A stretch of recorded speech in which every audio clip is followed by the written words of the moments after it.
Hello and welcome to Safety Tavern's video on first aid and injury reporting. And you know I like that OSHA regulation, so let's get right to them.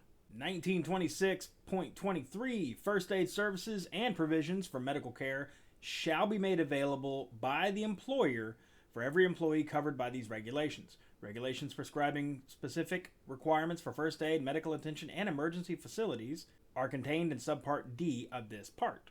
1926-50 Charlie, in the absence of an infirmary, clinic, hospital, or physician that is reasonably accessible in terms of time and distance to the worksite, which is available for the treatment of injured employees, a person who has a valid certificate in first aid training from the U.S. Bureau of Mines, American Red Cross, or equivalent training that can be verified by documentary evidence shall be available at the worksite to render first aid. 1926-50 Delta 1 First aid supplies shall be easily accessible when required. 1926-50 Delta 2 The contents of the first aid kit shall be placed in a weatherproof container with individual sealed packages for each type of item and shall be checked by the employer before being sent out on each job and at least weekly on each job to ensure that the expended items are replaced. Appendix A 1926-50 First aid kits. This is non-mandatory. Non-mandatory. That means you don't have to follow this list, but it's a good idea. Non-mandatory.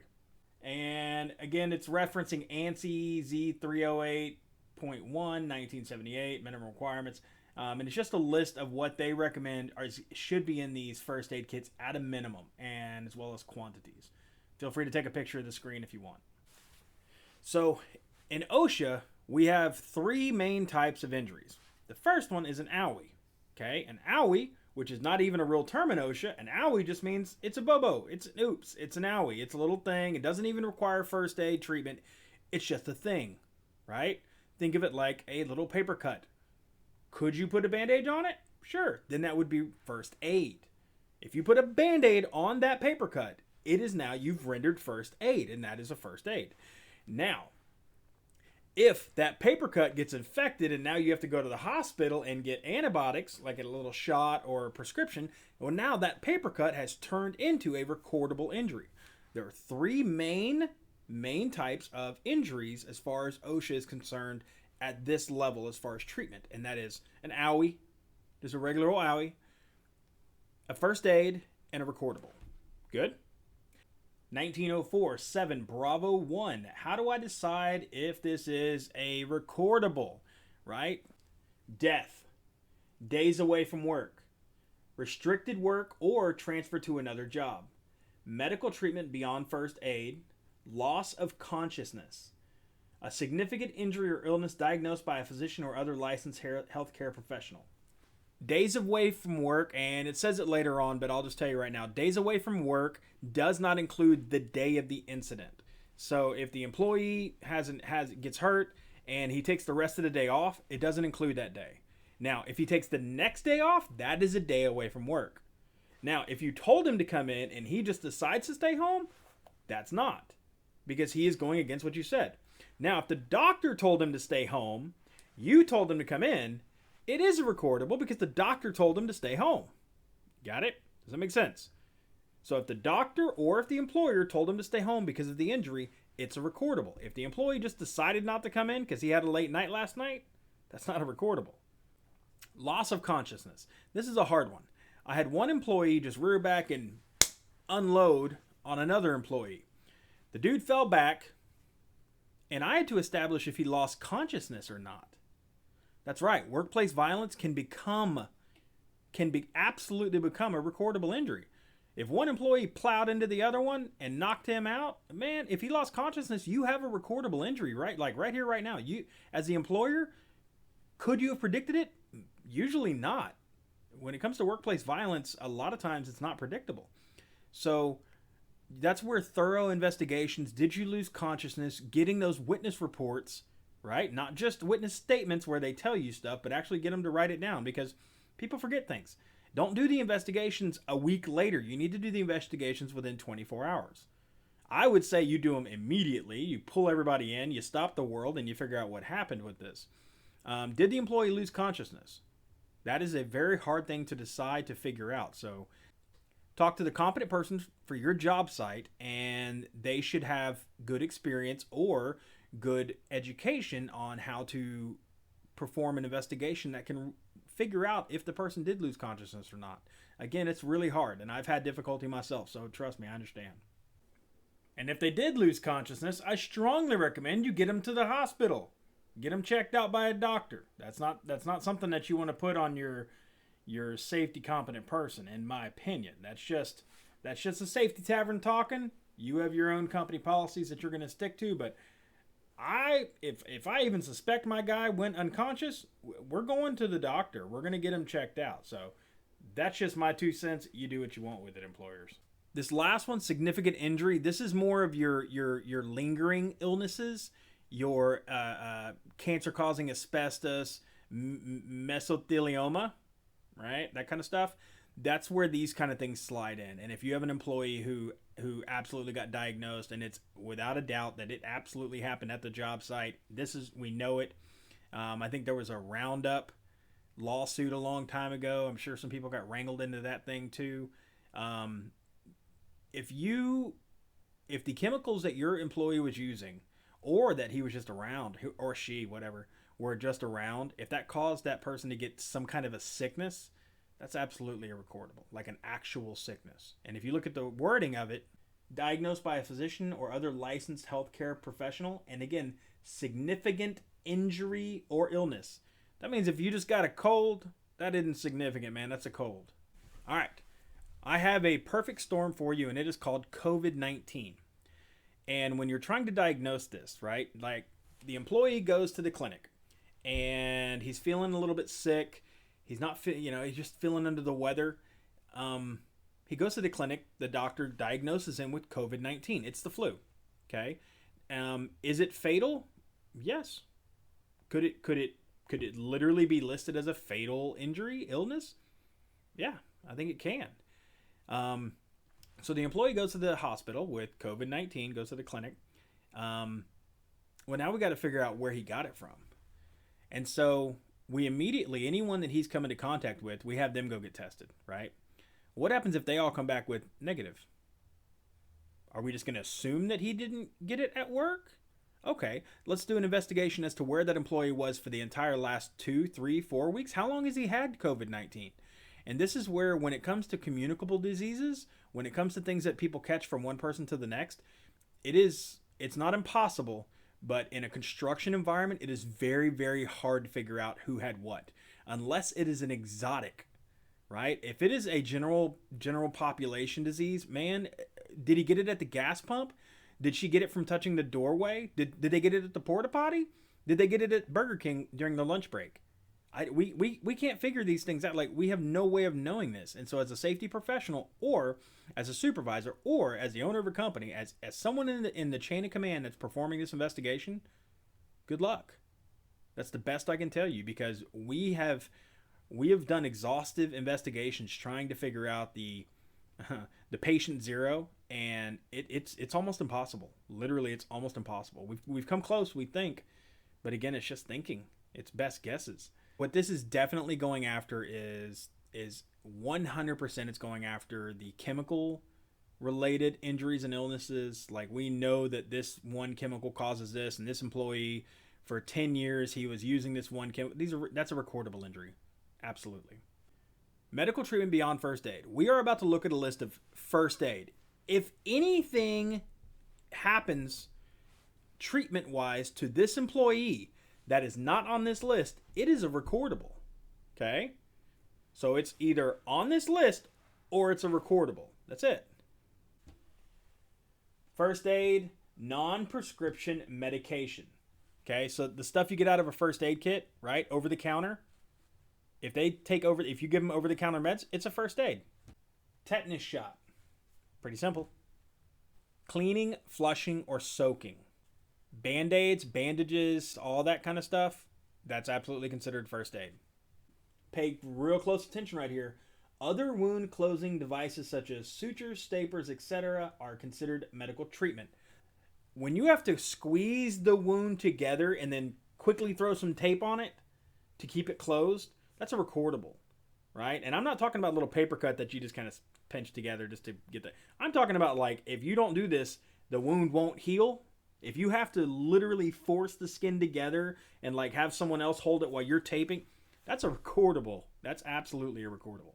Hot or cold therapy, good to go. First aid.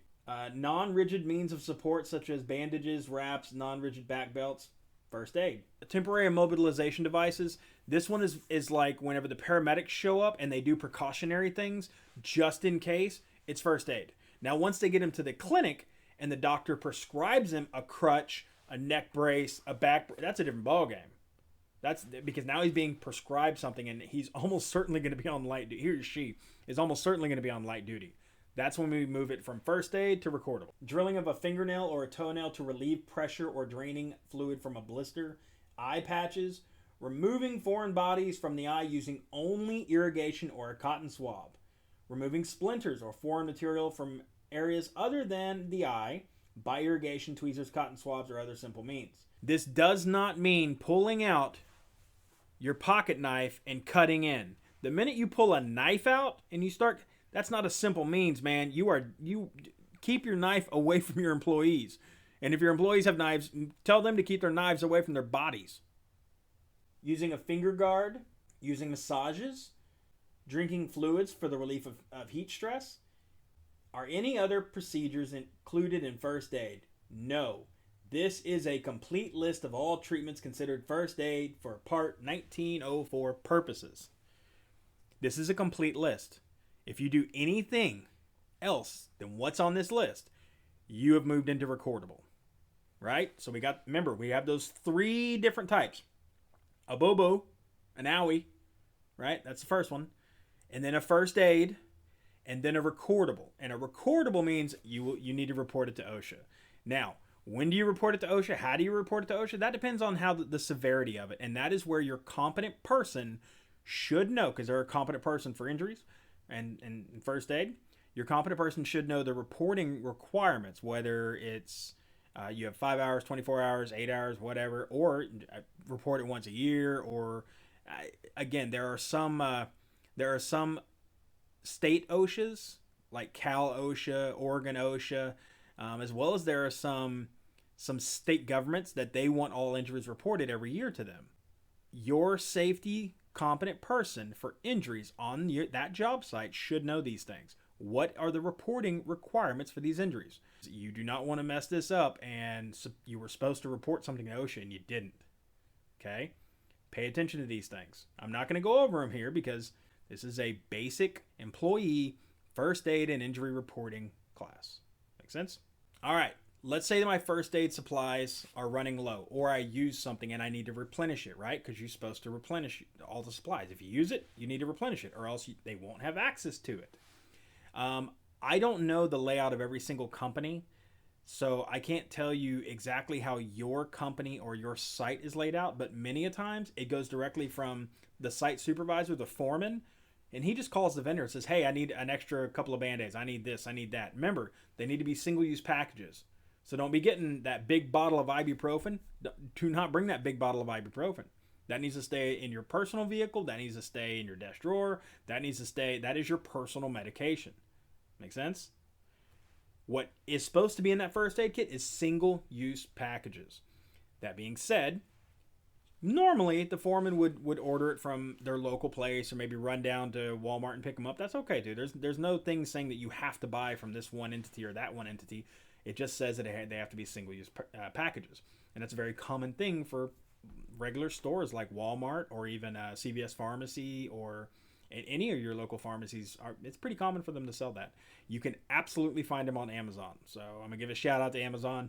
Yeah, they've taken care of me pretty well. You can find a whole lot of good stuff on Amazon, especially when it comes to the Band-Aids, the tweezers, all that kind of stuff. The box itself. The next other option would be maybe you throw in a project manager where the foreman orders from the project manager or the area supervisor, something like that, and then they order it from the vendor. That's a possibility. The company that I'm currently with, our foremen order from our supervisors. Our supervisors order from either safety or they can go directly to the vendor. They typically come to me because I got all the goods, man. So they want to come to me to get their drugs. So I keep them stocked pretty well. Whoever is in charge of ordering this stuff, this has to be a priority. And this is why we're covering this, because this training video this could be the owner of a company that I'm talking to right now. This could be a supervisor. This could be a foreman. This could be an employee. And every person that's along the chain, you need to understand, when you get an order for medical supplies, you need to order it now and get it in the box now. This isn't the kind of thing that you sit on for 3 weeks and then you order it and then it takes 3 weeks to come in. And now that first aid kit is sat empty for 6 weeks. Make sense? When you use it, you need to order replacements immediately. And you need to have enough to where you won't run out of stock. This is all the way up and down the chain. Everyone needs to understand the importance of this. When it comes to safety, medical supplies, don't play this game. I promise you, you don't want to play this game and have an empty first aid kit whenever OSHA walks on the job site. That's not what you're going to want to have. As an employee, I'm talking to you employees. As an employee, which injuries do we report? The big ones? The bleeding ones? The body fluids gushing ones? We report them all. If you stub your toe, report it to your supervisor. If you get a splinter, report it to your supervisor.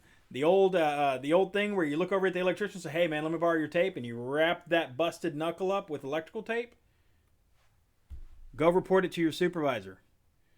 You accidentally slipped a little bit, tweaked your back, you think you're okay, but you're not sure, go tell your supervisor.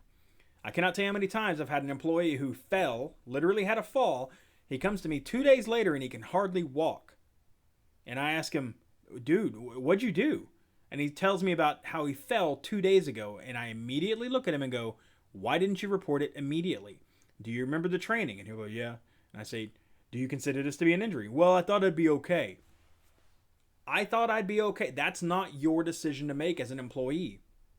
As a supervisor, when your employees come and tell you that they hey, I slipped, I just wanted to let you know, you need to mark it down in your head. If it is, in your opinion, severe enough to where like, hey, this could become something, or if your company policy, or if your GC policy, or if even state or local, whatever, if there's a policy anywhere that says all injuries are to be documented, this is when you stop the world, you document down. Because what's more important, our people or our profit? I would say they're equally important, because our people are our profit. You know what I mean? I'm sorry, you're not going to be able to build nothing if you don't have any people out there. And if you don't have any people out there, you can't build nothing. Make sense? Our people are the backbone of our building, of construction. Take care of them. They are our number one asset. That's one of the reasons why I love my job, because I love taking care of our people. Make sense? Take care of your people.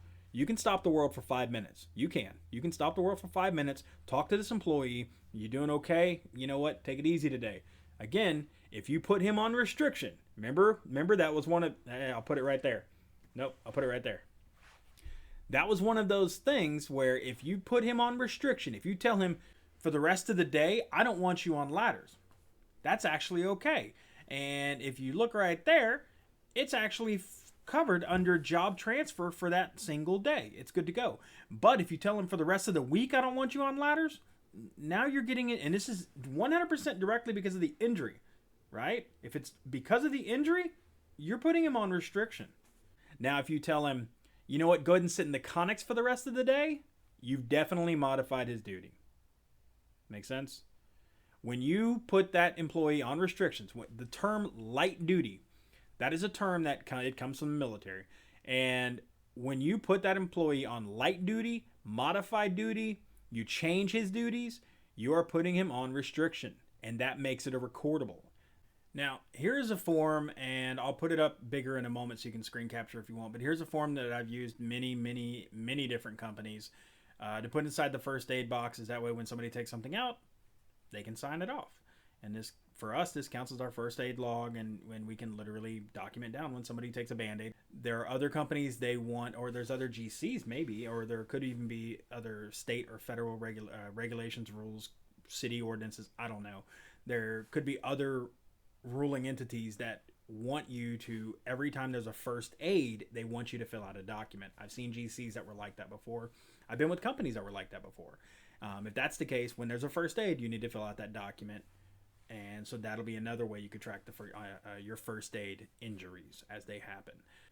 In the end, report everything to your supervisor as far as injuries go. Supervisors, as you see the first aid kits emptying out, make sure you're filling them back up. Report the injuries as your GCs request. Report the injuries as your company requests. Fill out the forms you need to. Take care of yourself, and I hope this video finds you well, and I'll see you in the next one.